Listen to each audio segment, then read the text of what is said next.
on our way to an undisclosed secret location, escorted by Sony Computer Entertainment Security, to meet the newest member of the PlayStation family. With the formal announcement at this year's E3, everyone wants to get their hands on the new PSP GO. And that's exactly what we're going to do. We just don't know where yet. Nice suit.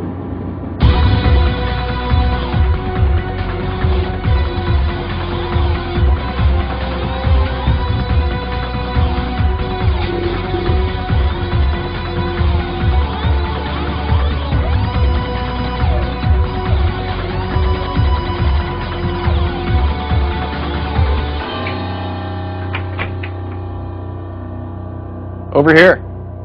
Veronica, glad you could make it. Thanks for coming. Have a seat. I think there's something here you might want to take a look at. Is all that really necessary? We've got top secret information. Are you ready? I am. Welcome to Mama. Wow, it's so tiny. It's so much smaller. But wait a second, where is everything? Try sliding.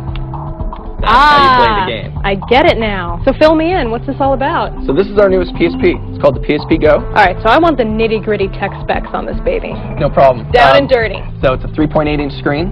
It's 43% lighter than the PSP 3000. 16 gigs flash memory, Bluetooth support, and all digital content. So the UMD drive goes away. So it's going to be, I think, something that a lot of consumers are going to really like, being able to just download straight to a hard drive. It's a memory stick micro, which is what you're picking out here, so that you can add extra memory to it if you'd like. Again, there's no excuse. If you run out of space here, you have a lot of content. So it'll be something that the digitally savvy consumer is going to really enjoy. We'll set it right down here between the two of us. So tell me more about the digital content. I mean, is it mainly going to be games, or are there going to be TV shows and movies as well? Yeah, so there'll be a mixture. So, you know, a lot of the emphasis will be on games, and I think a lot of the people buying it initially will say, I just want to buy games, and there's games like Gran Turismo that are being announced at E3, and Little Big Planet we announced before, and Jak and Daxter, and there's even a new Metal Gear Solid coming. So all of those games will be available.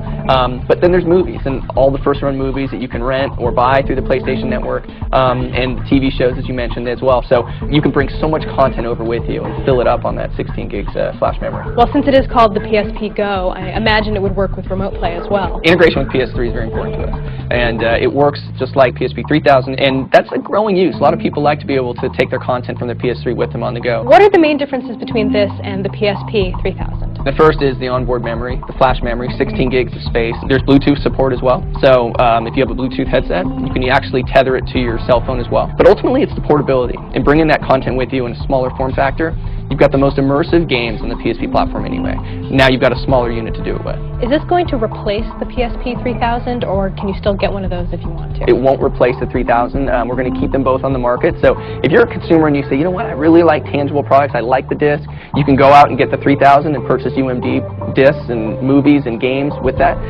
If you like digital and ease of use and kind of a more premium nature, the PSP GO is for you.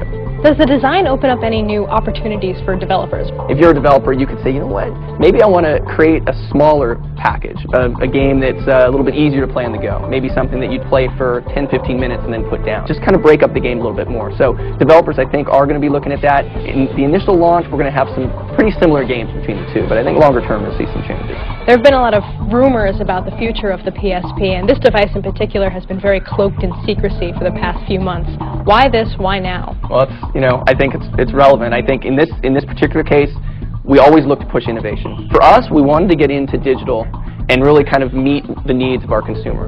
More and more consumers are going online to purchase music, and they're starting to purchase games, and they're purchasing some movies. We always want to be ahead of that curve. We look at each of our products as 10-year life cycle products, so this needs to live on. Our view of the world is, digital is going to become more and more important as we go along here, and ease of use factors make it that much more important. Does it speak to Sony's long-term strategy to have downloadable content as opposed to hard media? We're going to look at a kind of a shared strategy there, actually. Hard media, tangible goods have their place, and I think that many consumers say, you know what, I'd really like to be able to just hold that disc. But there's certainly a growing segment culturally that want to be able to have digital goods. They've grown up with being able to download movies and music, and now they can download games. This is clearly the start of something really cool with the PSP GO. Where do you see it going in the future?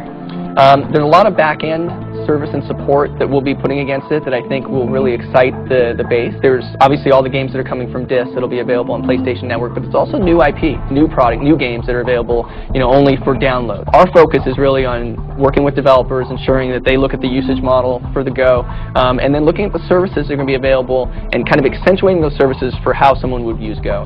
When are we going to see this available? I think a lot of people have been asking about when it's going to come and when we're going to actually make our push towards digital. So it is finally here. It's coming this fall. We think it's going to be a huge product for us. Am I looking at the only one in existence right now? Actually, got a second one. Well, well, well. Put Gran Turismo on there for you. Core viewers know I'm not very good at driving games, but I'll give it a go. Good, let's play.